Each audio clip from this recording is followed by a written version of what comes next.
In scattered settlements along the sacred Nile River, powerful chieftains emerge, leading their people with strength of will and spirit to tame the wild landscape and bring forth the bounty of Egypt. Villages grow into prosperous cities. Earthen bricks, baked under the desert sun, become sacred tombs to forever house the souls of their departed nobles.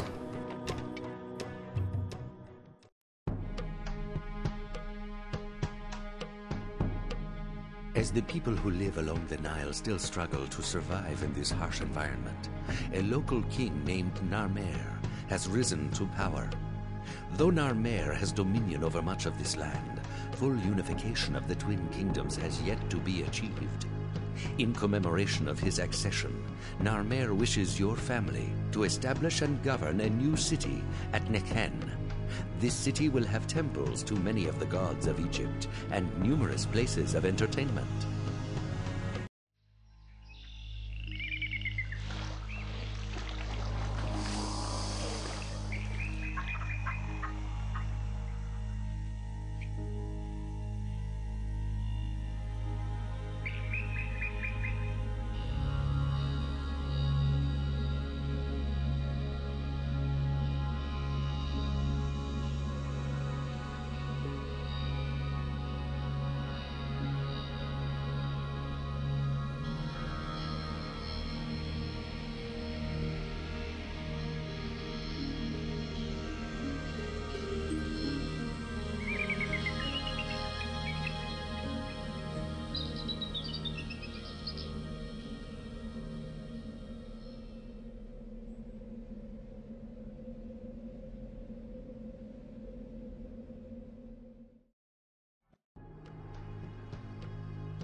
Well done!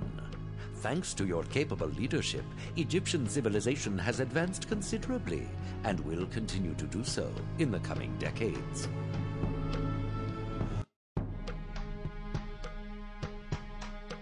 After a lengthy struggle, King Hor-Aha has managed to unite the twin kingdoms of Upper and Lower Egypt and proclaimed himself Pharaoh over all Egypt.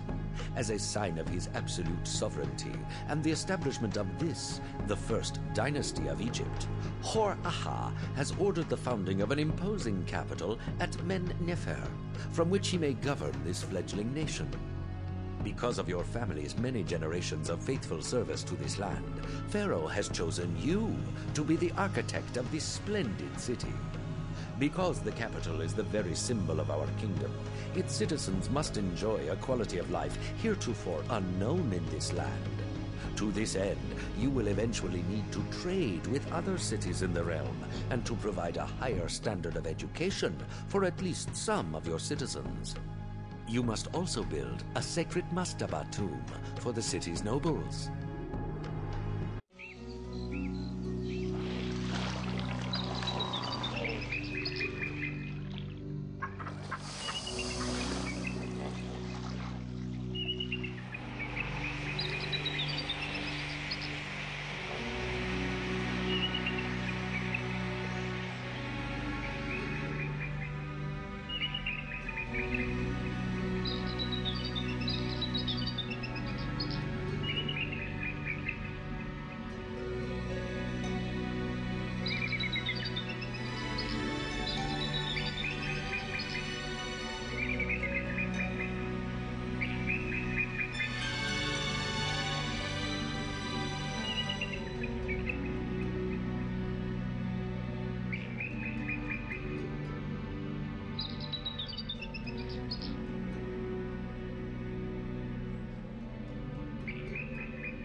Congratulations! You have built a capital worthy both of the living and the dead.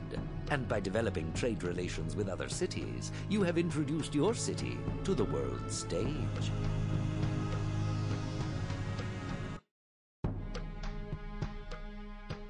A new pharaoh, Den, has taken the throne of Egypt.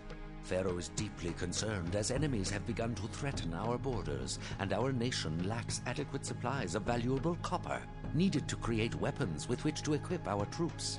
Pharaoh Den has ordered a mining expedition into the unforgiving land of Sinai, beyond our borders and deep within Bedouin territory. The area known as Timna is rich in gold and copper ore, as well as precious turquoise gemstones, but it is otherwise barren. Conditions there will be harsh, and you'll need to import many amenities, perhaps even additional food and fine linen from Egypt. Pharaoh will demand frequent shipments from Sinai and will ask you for money, copper, gemstones, and weapons. You can use any surplus of these items to help support the expedition. Be always on your guard, for the Bedouin of the Sinai Desert are formidable adversaries, and they will not willingly allow foreigners to occupy their land, let alone plunder their mineral wealth. To lighten the burden that such living conditions impose on your city's people, build a pavilion at some busy intersection. Citizens can relax at the pavilion's juggling and music stages, and if you also build a dance school, this new type of performance will provide great entertainment.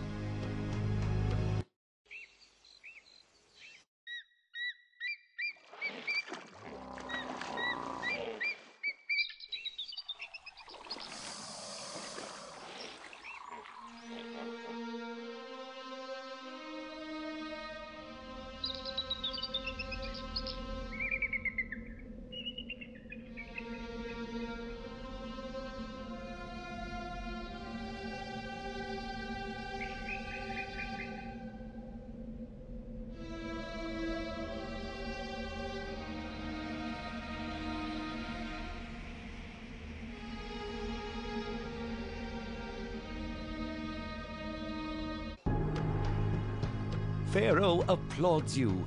Through your skilled management, you have successfully defended your city from Bedouin attack and provided Egypt with the means of defending itself.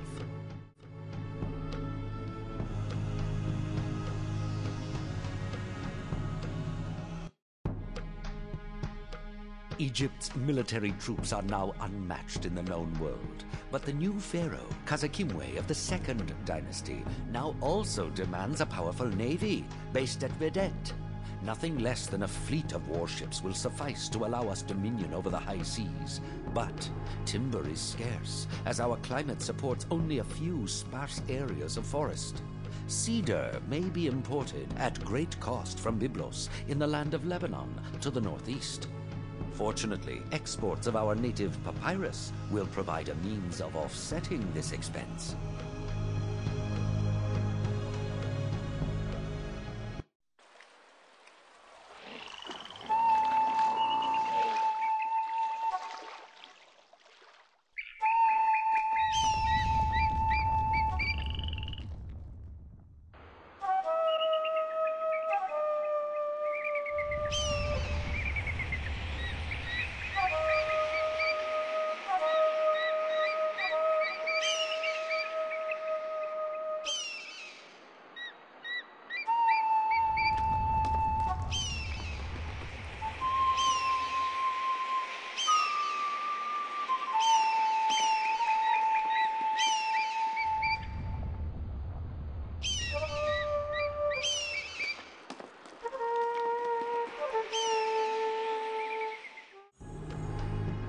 Pharaoh is pleased. You have mastered the seas and river and make good use of the resources they offer.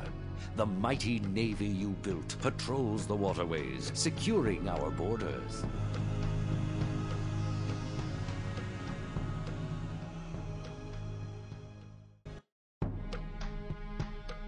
Abedju, the burial place of our forefathers, has grown over the years into a sprawling necropolis of sacred tombs. Now, most noble men and women wish to make this their eternal resting place. To honor them, the new pharaoh Khazakimwe of the Second Dynasty has ordered the construction of 3 sacred mastaba tombs, one of greater size than the other 2, for the local nobility. Pharaoh has also ordered the creation of a powerful navy based at Behdet. Abedju, too, must support a modest fleet of combat ships if our shores are to remain totally secure. This will not be easy, as timber is scarce and our climate supports only a few sparse areas of forest. Cedar may be imported at great cost from Byblos in the land of Lebanon to the northeast. Fortunately, exports of our native papyrus will provide a means of offsetting this expense.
Pharaoh smiles at your accomplishments. You have made the most of what the river and sea have to offer, defending our borders with a small but capable fleet of ships. You have also honored the nobility by providing them with tombs to house their bodies.